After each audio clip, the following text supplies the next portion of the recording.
All right, so we're taking a look at number 195. We got the Fibonacci sequence, everyone's favorite sequence of numbers. And it gives you the definition of the Fibonacci sequence, which to me, you know what, doesn't really help a whole lot. So here's the thing. You should know the Fibonacci sequence by heart. Fibonacci sequence is that famous sequence where you go start with two ones, and then to find the next number in the sequence, you add the two previous numbers. So 1 plus 1 is 2. The next number is going to be 1 plus 2, which is 3. 2 plus 3 is 5. 8. And we want the 11th Fibonacci number. So really, we just want to continue the pattern to the 11th number. So right now we have 1, 2, 3, 4, 5, 6, 7, 8, 9, 10, 11. So let's just continue the pattern. 5 plus 8 is going to be 13. 13 plus 8 is 21. 21 plus 13 is 34. 34 plus 21 is 55. 55 plus 80, sorry, jumping ahead there. 55 plus 34 is going to be 89. So the 11th Fibonacci number is 89, and incidentally, since Fibonacci numbers become increasingly less common, you really need to tell your parents on your Fib birthday, they need to really throw a big party and get you really good presents because it's a Fib birthday. All right. Next problem. Now this next problem is it's a good one. It's a tough one, all right?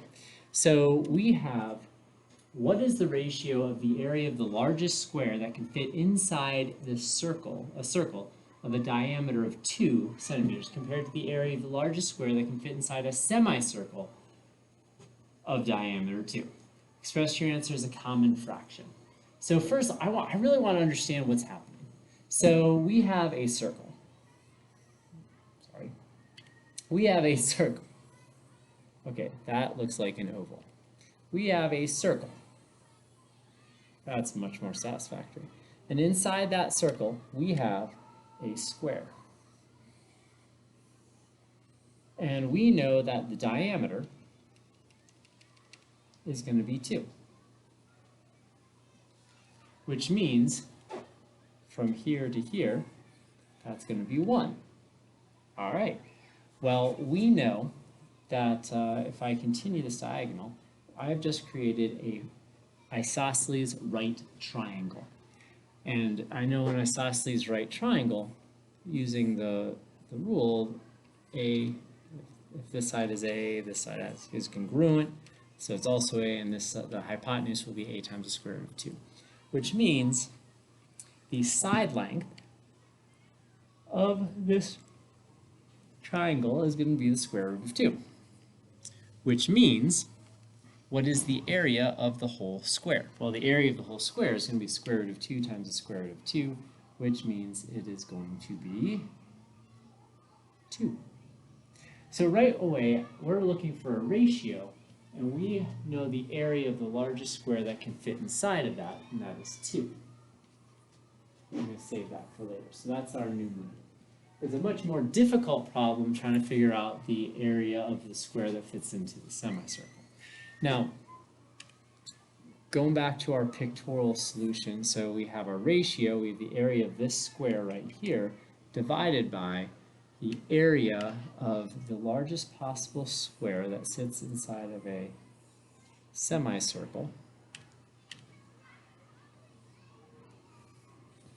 That looks suspiciously like a rectangle. How about this one? It's a little better. All right, and so we know that the radius,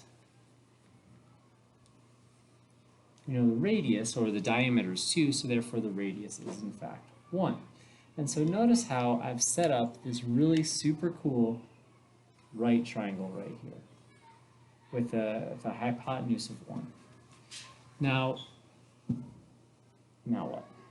Well, let's see. So I know that this whole side is going to be the side of the square, and I know that this radius, I should have drawn right here, well, this comes into the midpoint of the square. which means that if I call this side length s, that means this side length right here of the triangle is going to be s divided by 2. I'm not sure I'm going to be able to do that inside the room that I left, which means this is going to be s. So now I have a really super cool Pythagorean theorem problem. I have side lengths of s divided by 2. I have a side length of s and a side length of 1. So let's go ahead and set this thing up.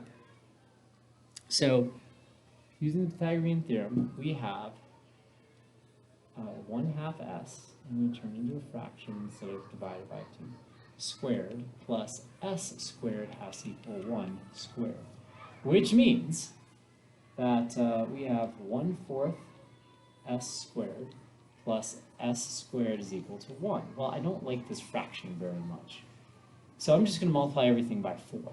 So when I multiply everything by 4, I end up with s squared plus s squared, or sorry, that should be 4s squared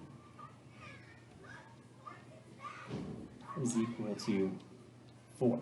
Well, what is s squared plus 4s squared? Well, that's 5. Come on, you can do it. My pen is refusing to write. 5. Come on. Of course, this is going on YouTube, but my pen's not working.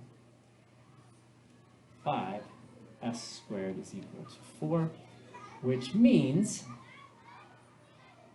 fine, you can do this, s squared has to equal 4 over 5. Now, don't be tempted to take the square root of that. No, no, no, no. The area of this whole thing right here is going to be s times s squared. So the area of this entire square is 4/5. So I can put that into my final ratio, 4/5. I have a complex fraction. I don't love that, so bottoms up. So we end up with 2 times 5 over 4, which is 10 over 4, which can be reduced to 5 over 2, which thankfully is our answer. Woohoo! So actually, this problem wasn't really that bad. All right, I'm going to do one more problem on this video, just because I'm sure you're dying to see it. All right, if 20 factorial is equal to 2 to the power of a times b for some integer b, we don't know what that integer is, what is the greatest possible value of a? Oh, actually, this is a lot easier than it looks, because what this is saying is we need to take this into prime factorization. I don't care what all of the numbers are except for 2. I only care about powers of 2. So I don't care about any of the odd numbers in 20 factorial because they don't have a factor of 2. All I really care in the 20 factorial is that we have 20, 18, 16, 14, 12, 10, 8, 6, 4, and 2. All right, so how many 2's are in 20? Well, 20 is 2 times 2 times 5, so that's 2 to the power of 2. 18 is 2 times 9. 2 times 9, right? No, 2 times 3 times 3. I don't care about the 3's. I just have 1, 2. 16 is going to be 2 times 2, that's 4, times 2, which is 8, times 2, which is 16, so that's 2 to the 4th. 14 is going to be 2 times 7, so I only have 1, 2. 12 is 4 times 3, which is 2 times 2 times 3, so I have 2 2's. 10 is 10 times 5, I only have 1 2. 8 is 2 times 2 times 2, so I have 3 2's. 6 is 2 times 3, so I have 1 2. 4 is 2 times 2, so I have 2 2's. And 2 is just 2. So, okay, I have 2, 3, 7, 8, 10, 11, 14, 15, 16, 17. I have 18 2's in 20 factorial. So that one is totally gettable. Just you have to realize we're looking at prime factorization here. That's all.